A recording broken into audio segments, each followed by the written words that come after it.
Unfortunately speaking, I still have to have debates with people here on YouTube about stupid shit. And one of them is debates with libertarians who, by the way, are not necessarily Ayn Rand believers, but they have very similar belief structures to Ayn Rand.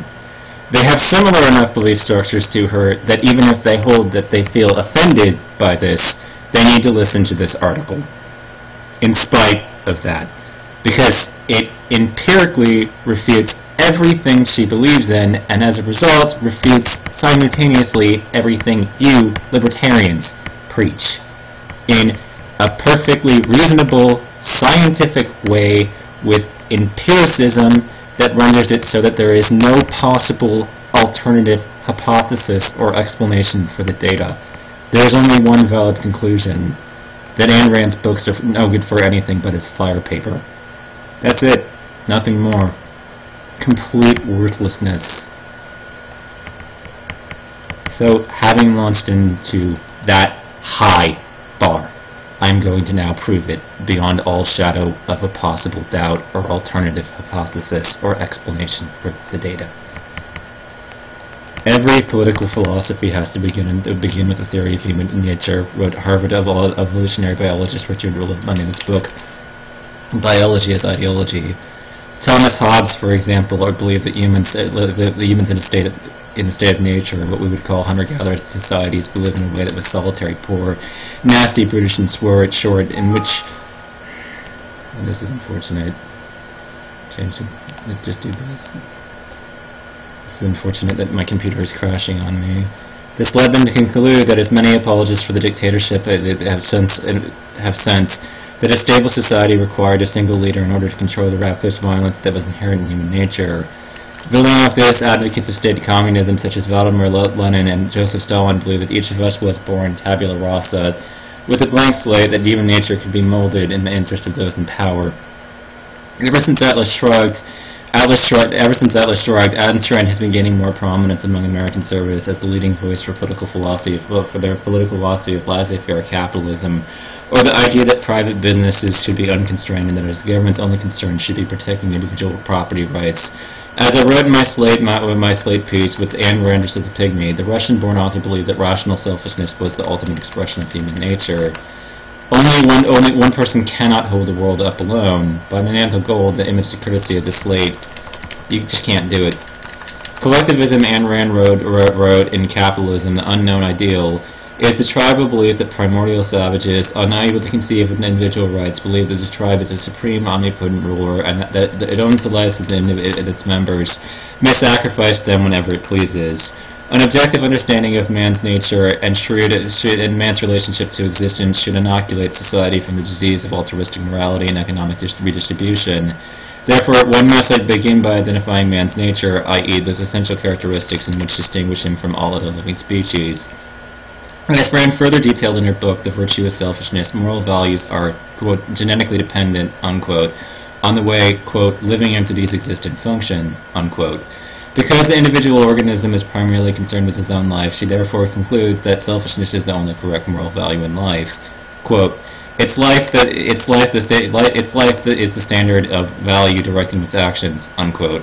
Rand wrote, it acts automatically to further its life and cannot act for its own destruction, unquote. Because Rand insists that altruism is a pernicious law that is directly contrary to biological reality, therefore the only way to build a good society was to allow human nature, like capitalism, to remain unfettered by the meddling of a false ideology. Altruism is incompatible with freedom, with capitalism and individual rights, she quoted. She continued, one cannot combine the pursuit of happiness with the moral status of a sacrificial animal, unquote. She concludes that this conflict between human nature and the, quote, irrational morality, unquote, of altruism is a lethal tension that tears society apart. Her mission was to free humanity from this conflict. Like Marx, she believed that her correct interpretation of how society should be organized would be the ultimate expression of human freedom. As I demonstrated in my Slate piece, Ayn Rand was wrong about altruism. But how she arrived at this conclusion is revealing both because it shows her thought processes and offers a warning to all that would construct their own political philosophy on the back of assumed human nature. Ironically, given her strong opposition to monarchy and state communism, Rand based her interpretation of human nature on the same principle premises as the previous systems, while adding a crude evolutionary argument to connect them. Rand assumed, as Hobbes did, that without a centralized authority, life would elect into a chaos of violence. Quote, warfare, permanent warfare, is the hallmark of tribal existence, unquote. She wrote in The Return of the Primitive. Quote, tribes subsist on the edge of starvation and at the mercy of natural disasters less successfully than the herds of animals, unquote. This, she reasoned, is why altruism is so persuasive among indigenous society, prehistoric groups, the need for tribal protection. For tribe protection, she argued that altruism is perpetrated as an ideal among the poor in modern society for the same reason. It's only the inferior men that have collectivist instincts because they need them, unquote. Rand wrote in a journal dated February 29, 1937, this kind of primitive altruism doesn't exist in, quote, superior men, unquote. Rand, because of her social instincts, served merely as, quote, the weapon and protection of the inferior. Unquote. She later explains that this idea expands upon this idea by stating, we may still be in evolution as a species and living side by side with some, quote, missing links, unquote. Rand's view that social instincts only exist among, quote, inferior men, unquote, should not be dismissed as something that she unthinkingly jotted down in a private journal. In her subsequent books for the new intellectual and philosophy who needs it, where it serves even as a chapter heading, Rand quips the scientist who may find the, quote, missing link between humans and those who fail to utilize their own rational selflessness into its full potential. How then does Rand explain the persistence of altruistic morality if the human nature is ultimately selfish? By invoking the tabula rasa as an integral argument for the human nature in which individuals can advance from their inferior upward status among the chain of life. Man is born tabula rasa, Rand wrote in her introduction to objective epistemology.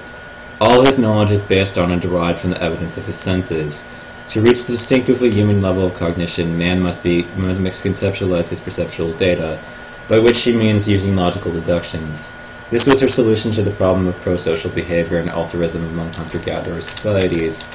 For instance, when using social instinct, does it matter whether it had existed in early savages? And Rand asked in a journal May 9, 1934, supposing that man were both social and that even that is a question, does it mean that they have to remain so? If man started as a social animal, isn't it all progress and all civilization directed towards making him an individual? Isn't that the only possible progress? If men are the highest of all animals, isn't it man the next step? And nearly a decade later, on September 6, 1943, she wrote, the process here in effect is this: man is raw material when he is born. Nature tells him, go ahead, create yourself. You can become the lord of existence if you wish, but by understanding your own nature and by acting upon it, you can destroy yourself. The choice is yours. Like Rand states in Philosophy Who Needs It, that I, quote, I am not a student of the theory of evolution, therefore I am neither its supporter nor its opponent, unquote. She immediately makes claims about how evolution functions, which refutes and contradicts her earlier statement, emphasis mine. After aeons of physiological development, the evolutionary process alters its course, and highly stages of development focus primarily on consciousness of living species, not their bodies. Ayn Rand explains in her incorrect views about evolution in her journal, it is precisely by observing nature that we discover that a living organism endowed with the more complex the attributes possessed by the organisms below him in nature's scale shares many functions with these lower organisms, but the functions are modified by his higher attribute and adapted to its function, not the other way around. One would have to go back to the 18th century and Aristotle before that to find a similar interpretation of nature. This concept of a great chain of being, brilliantly discussed by Arthur Lovejoy, was the belief that a strict hierarchy exists in the natural world, that species advance up nature scales as they get closer to God. This is an odd philosophy of nature for an avowed atheist, to say the least, and reflects Ayn Rand's profound misunderstanding of the actual natural world. To summarize, Rand believed that progressive evolutionary chain of the ladder of nature from primitive to advanced At the higher stages of this process, meaning humans, evolution changed courses so that members of our species were born with a blank slate.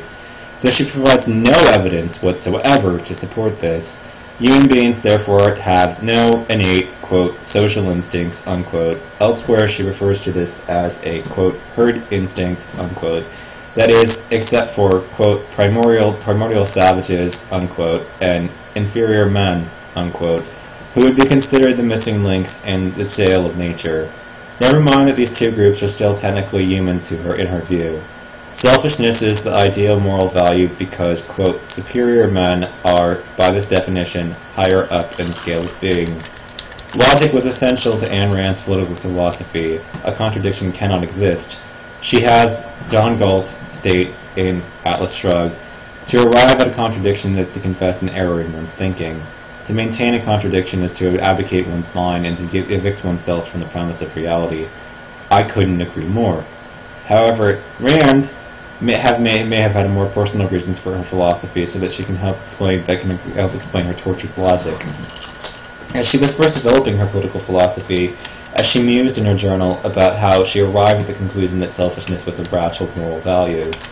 It may be considered strange in denying my own supremacy of reason that I start off with a set of ideas that I want to study in order to support them, and not vice versa, which is the opposite of what scientific empiricism does, i.e., not study and derive my ideas from that, but these ideas to a great extent are the result of the subconscious instinct, which is a form of unrealized reason.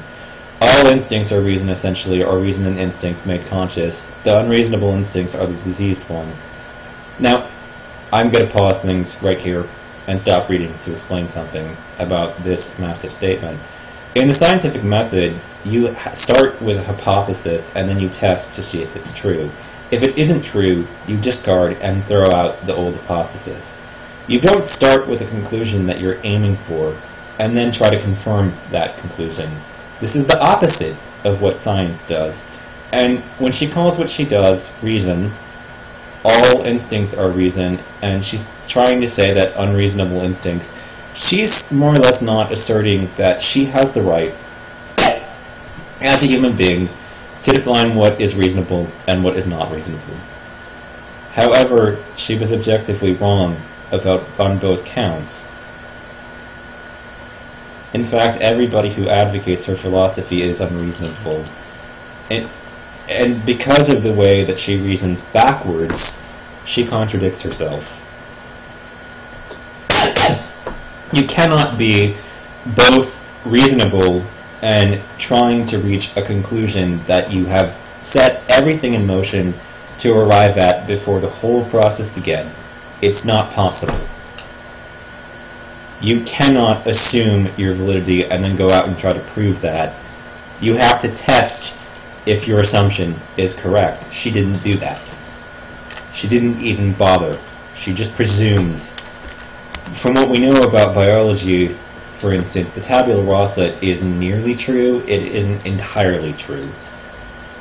Everything that we understand about evolutionary biology seems to bias things in a direction that says that you have human nature, but what human nature does for you is very limited. It doesn't do a whole lot for you. Your environmental conditioning does a whole lot more to change the nature of your character than your actual biology does for you. Now, mind you, in the debate between the two, it's an oversimplification to split things into this because, of course, your biology is going to impact, more or less not the way that you interact with your environment, which is going to turn around and impact through epigenetics and all of that, the way that... So they all affect each other in a very interlocking way, in a way that your nature, your environmental factors, your nurture aspect is affected by your nature, and your nature is affected by your nurture aspect. We know this because of epigenetics, we know this because of neuroplasticity, among other things, a whole litany of things, and this is based on a complete oversimplification of just factually true, interpretations of data about human nature. It's just not true. The tabula rasa theory, I don't know, I wouldn't be able to put a number to how much stronger nurture is in the debate between the two of them. But I would be able to tell you that I have reasons, and very potent ones, to empirically believe that nurture ultimately wins out in the fight at the end of the day, between the two of them. But that they interact in such a way that it really isn't totally relevant to say which one of the two is the stronger one in the last act. It's just, it doesn't really, you have more than enough reason to be concerned about both aspects. Even if there was a 40-60, even if there was an uneven split, it would be something like 40-60, and it wouldn't be, massively tilted in the direction of nurture. However, keep that in mind, because if you have greater faith in nurture, you realize that your nature can actually be changed. Human nature is not fixed. It's not something that is set in motion or unable to be swung. What it does mean, however, is that human nature cannot be changed to an unlimited extent. As a construct, you can change your nature, but you cannot completely change your nature. You have influence and impact over your genes and all of that, but you cannot entirely rewrite them, unless, of course, you have access to advanced science. And that's the only way. You can't do it through any process that is known to us currently. Let me put it like that. And it wouldn't be something that you would encounter without having to rely upon science to come to. We need breakthroughs in that direction. So, ultimately speaking, you wouldn't be able to change your genomes completely without relying on tools. This can indeed, now I'm going to continue, this can indeed be considered strange. Looking deep within yourself and considering that your feelings are natural instincts that apply to the entire species isn't exactly what you would call objective. In fact, it's the exact opposite of how science operates. However, she continues and illuminates her personal motivation for her ideas. Someday I find out whether I'm an unusual specimen of humanity and that my instincts and reason are so inseparably one, with the reason ruling in my instincts, and that am I unusual or merely normal and healthy? Am I trying to impose my own peculiarities as a philosophical system? Yes. Am I unusually intelligent or unusually honest? You're unusually honest. I think this last, unless honesty is also a form of superior intelligence, it's not. Although a close reading of her fictional characters and other entities in her journal, it appears that Ayn Rand had an intuitive sense that selfishness was natural because that's how she saw the world. As John Galt said in his final climactic speech, since childhood you have been writing a guilty secret that you feel no desire to be moral or to seek self-immolation, and that you dread and hate your code but dare not say it, even to yourself, that you are devoid of those moral instincts which others profess to feel. No. I'm so bothered by this that I had to tear the world asunder to prove it. It's been my very life mission to refute her. To refute her in a sense that left no opportunity for doubt. I feel horrible that other people are even looking at this stuff. I think that the only proper use for her book is as fire paper. That's it. It's worthless philosophy, and not only that, but it's scientifically, empirically false. Rand notes from an earlier unpublished diary that she expresses early identical sentiments to the main character. Danny Runeman, is born with an absolute lack of social instinct or herd feeling. He does not understand because he has no organ for understanding the necessity, meaning, or importance of other people. God, this is painful. It literally makes me want to cry. It's that ugly. One instance in which he is blessed to not have an organ of understanding, other people do not exist for him, and he does not understand why they should. Can you hear the suffering in my voice reading this bullshit? He knows himself, and that is enough. No, I'm sorry, this is not true. Other people have no right, no hold, no interest or influence on him. No, it's not true. And he is not affected or chosen inboard absolute, and it cannot be changed. He has no organ to be otherwise. In his respect, he is the true innate psychology of Superman. He can realize and feel, quote, other people. That's what I meant by thoughts and feelings as part of your nature. It is wisdom to be dumb about certain things. No, sorry, all of that. This guy, this is horrifying to think about this being, I mean, this person should just be annihilated instantly. This is a horror. I believe a strong case could be made that Ayn Rand was projecting her own sense of reality into the mind of fictional protagonists. Does this mean that Ayn Rand was a sociopath? Diagnosing people in the modern understandings of science has many limitations, testing our hypothesis being chief among them. However, I think it's clear that Ayn Rand did not have a strongly developed sense of empathy, but did have a very high opinion of herself. We've been through this perspective. Her philosophy of objectivism and her virtue of selfishness look very different from how she presented it in her work. When someone's theory of human nature is based on a sample size of one, it raises doubt of just how objective they really were. And then update number one. A point has been brought up repeatedly that Ayn Rand used a different definition of altruism than what is standard in biology, and therefore what I wrote is invalid. This is objectively incorrect. To clear up any confusion, Ayn Rand relied on Augustus Comte's definition from Catadon Positivism, where he advocates the altruism sur l'egoisme, altruism over egotism, because he writes, Viva pour auto format li somolo developer limitat. I can't actually pronounce all these words because I don't know the language, but I can translate them. To live for others, live for others provides the only means to develop freely throughout even existence. The biological definition of altruism is not only consistent with contrary, it assumes that his definition and makes it testable, one would think, more objective. I'm sorry.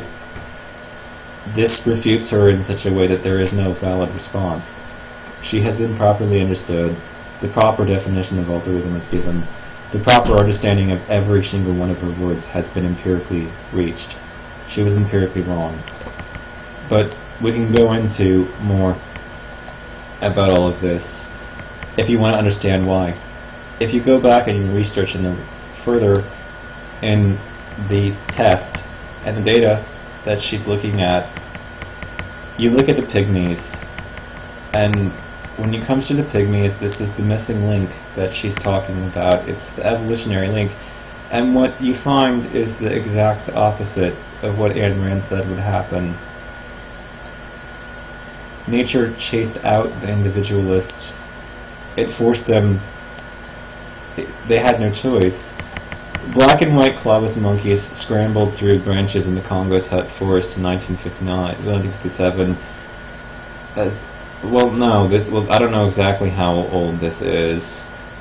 This is just an experiment, I guess, but it would be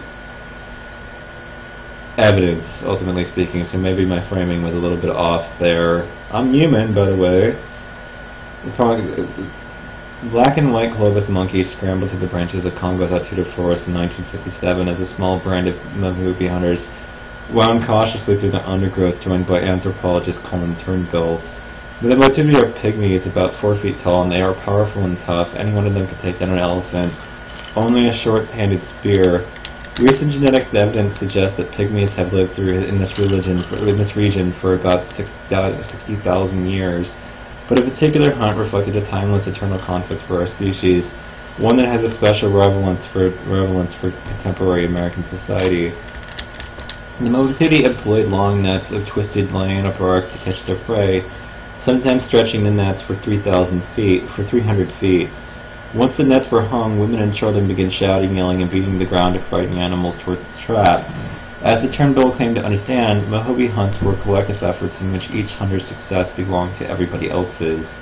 One man, a rugged individualist named Sepu, had other ideas.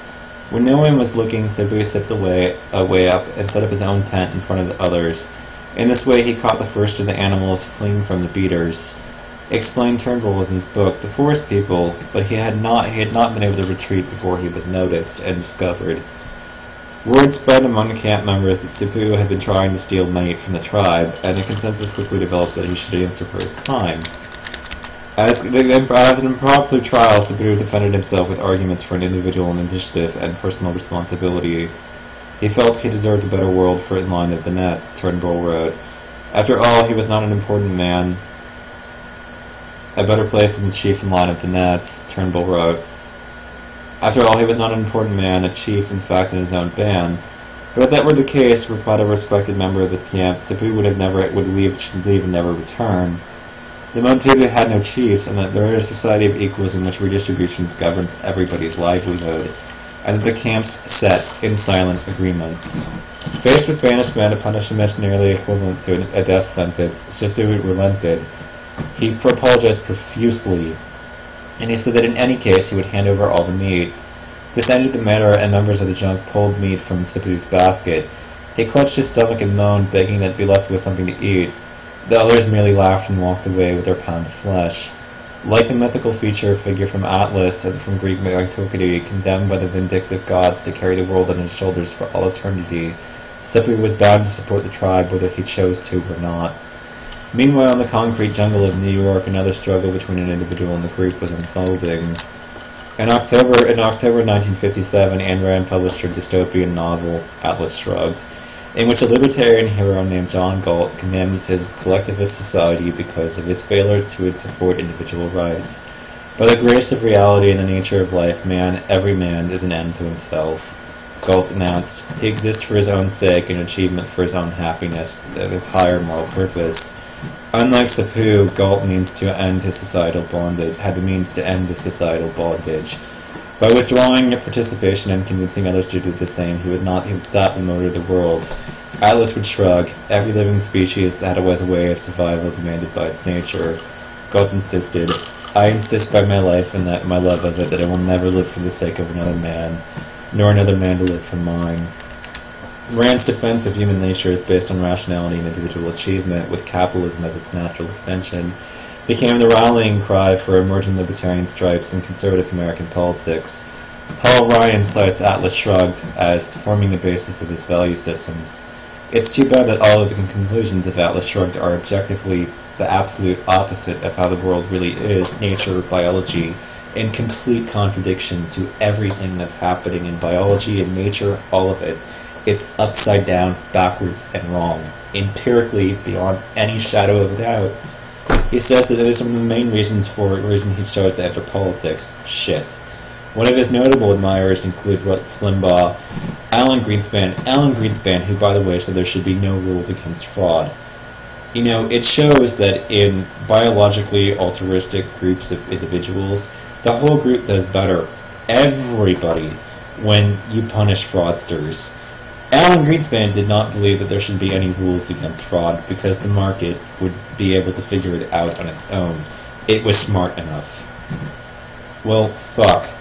You are basically causing societal devolution by doing what you do. And when all of these people stand up and say that what they are doing is creating the best of all possible worlds, all of that stuff, that's not true. The opposite is empirically true. It's the only valid interpretation of the data. What they are doing is creating the worst of all possible worlds, and everything they spent their entire life struggles trying to do was in vain self-deception. They are fucking the world up. Thank you for nothing. Collectivism, Rand wrote, and capitalism, the unknown ideal, is the tribal premise of primordial savages who are unable to conceive of individual rights. That the tribe is a supreme, omnipotent ruler, and that it owns the life of its members and may sacrifice them whenever it pleases. An objective understanding of man's nature and man's relationship to existence should inoculate society from the disease of altruistic morality and economic redistribution. Therefore, one must begin by identifying man's nature and those essential characteristics that distinguish him from all living species. She identifies a brain evolved for rational thought and survival instinct and a desire for personal freedom. Mine has perfect empirical scientific instinct and reason, and it's saying that everything she knows is upside down, backwards, inside out, and wrong. Her whole ideal that these people are struggling for is basically born of hell. I mean, if if you pay attention to all of this, it could almost make you a religious man who became a Christian, running, fleeing in horror from her philosophy. They're fundamentally incompatible. You cannot be a Randroid and a Christian. Sorry, that's empirically true. Those people are fucking crazy who try to synthesize them. They're schizoid messes who should be locked up in mental institutions for the rest of their natural-born lives until they basically not only show on a CTS, on a, the fMRI, that their brain has elicited the patterns that causes them to reject Ayn Rand and accept only that they were empirically wrong about everything. Only when we know this beyond all shadow of a doubt should they be allowed back into the general population. That's it. As an objective understanding of man's nature, man's relationship to existence, right?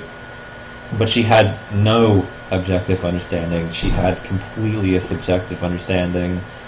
Ultimately, Ayn Rand was searching for the origin of John Galt in the pages of Human Nature, but was she right?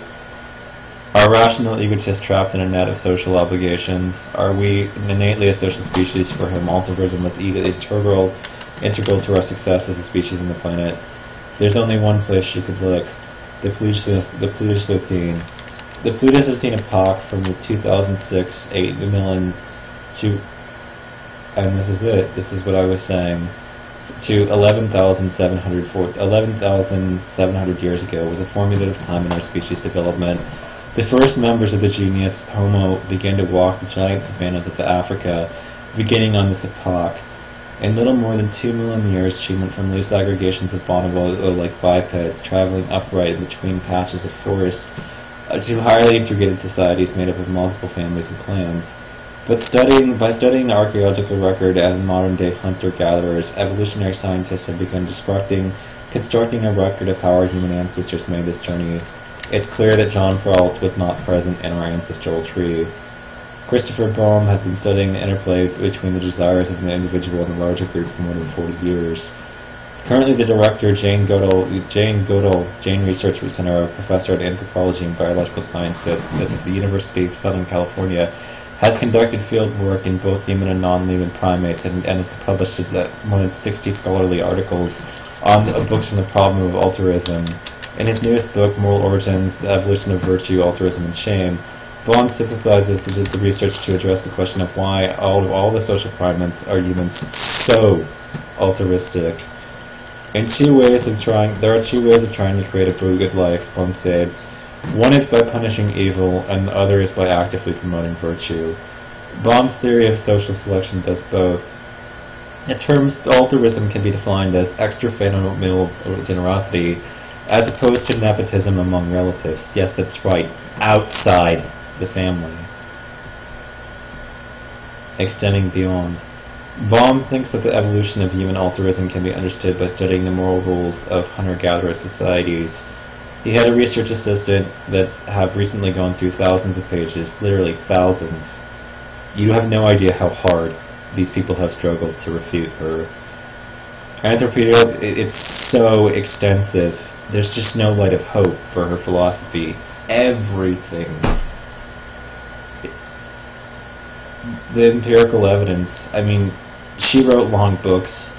The research against her that proves her objectively wrong about everything is thousands of pages.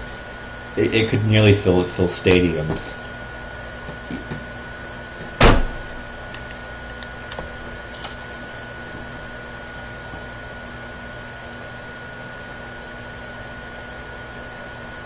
Now, I'm not saying that, these thousands of pages literally could fill the stadiums, but everybody's own individual experiences of it, they've written about, papers, all the acts, if it were conceptually put on a piece of paper, would be very long. All the evidence that the opposite is true would just, oh God.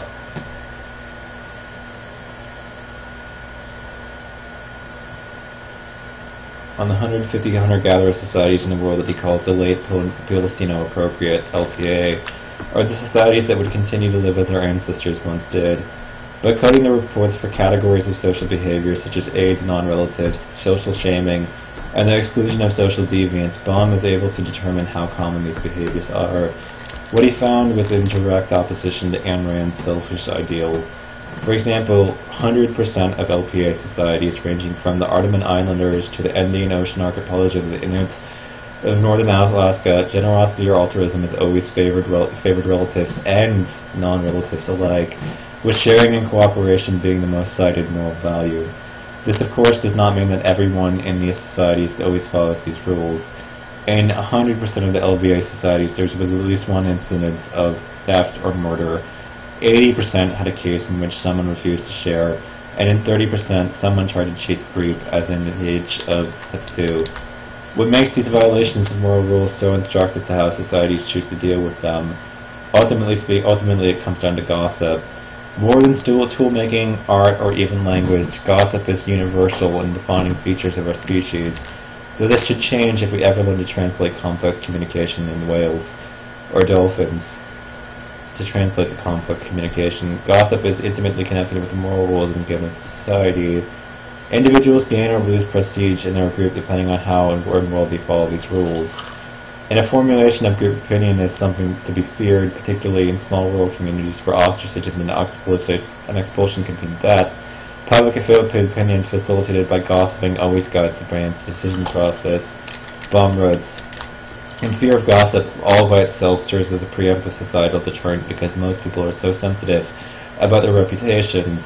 A good reputation enhances the prestige of those individuals who engage in altruistic behaviors, enhances the prestige while marginalizing those with a bad reputation. Since prestige is ultimately involved in how desirable a person is to the opposite sex, gossip serves as a positive selection pressure for enhancing traits associated with altruism.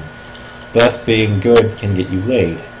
And this will participate altruistic genes, at least genes that allow you to resist cheating on other members of your group.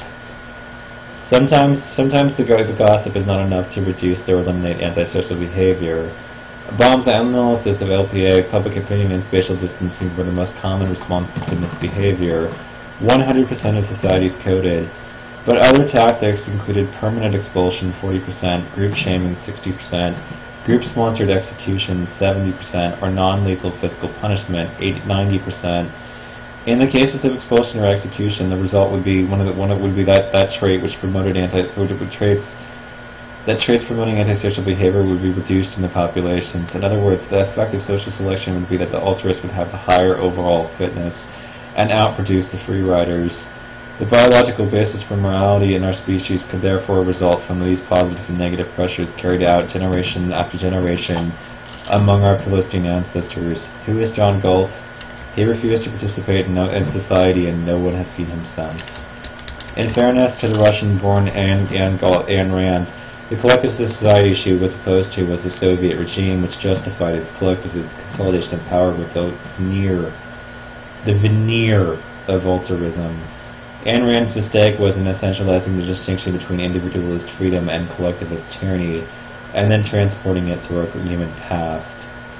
However, deep in the narrative forest there was a man Ayn Rand might have felt bond with.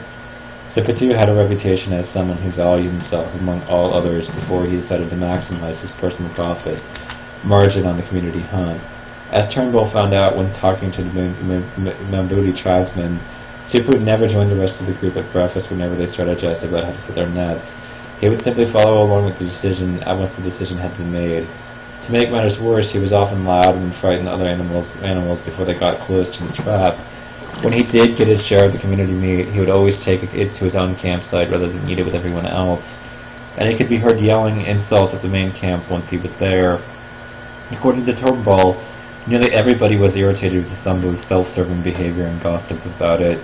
But most members of the community tolerated him in order to maintain unity, rather than cause an open breach, Turnbull wrote. Everyone in the main camp kept their thoughts to himself and was silent, but finally Sept went too far. Sept committed what is probably the most heinous crimes in Pygmy's eyes, one that rarely occurs, yet it was settled simply and effectively, Turnbull concluded. Among Maturi, as most hunter-gatherer societies, altruism and equality are systems that enhance individual freedom. That's right.